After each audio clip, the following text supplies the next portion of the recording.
So Mike, you know, we've all heard stretching's important before your round. Yeah. And a lot of the folks at home don't have a lot of time, you know, they're in a hurry to get to the golf course. But what are some stretches that you do, or some stretches that'd be good for the people at home to loosen up before they go play golf and start hitting golf balls? Is that important? I mean, to stretch before you hit balls? Oh, it's absolutely important, especially, you know, I mean, when I was 20 years old, I didn't really see the importance of it because my body rebounded, you know, better than it does today. Yeah. I know people don't have a lot of time, but I would recommend, you know, just even swinging a heavy club, or putting two clubs together and swinging them, something that gets your body ready. I mean, you need to just do something. It doesn't need to be a 40-minute stretching routine. You don't need to go to the gym and break a sweat.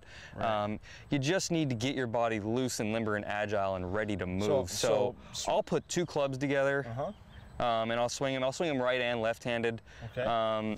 I'll just practice twisting and turning, and I'll stretch my hamstrings, and I'll, you know, really just getting my body ready to play golf is really what I try and do. So all the muscles that I'm using in golf, I kind of just try and prepare them to move for the day. Okay.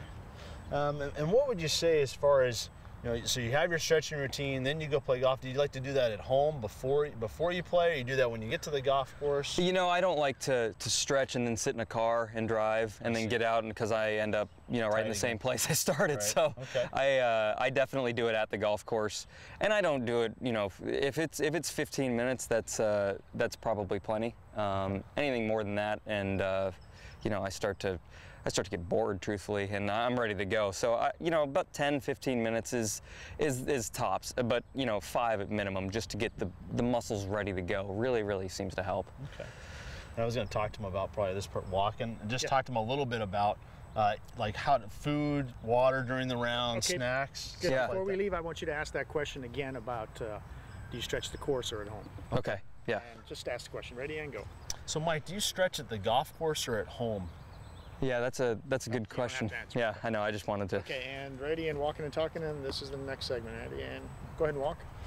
All right, Mike. So now you're out on the golf course, man. What should the folks at home be doing? I mean, are you drinking water, or do you have snacks? I mean, how do you're on the nationwide tour. I mean, how often are you drinking water and snacks and doing those types of things? And also, what are some good snacks that you should be eating out on the golf course to help you?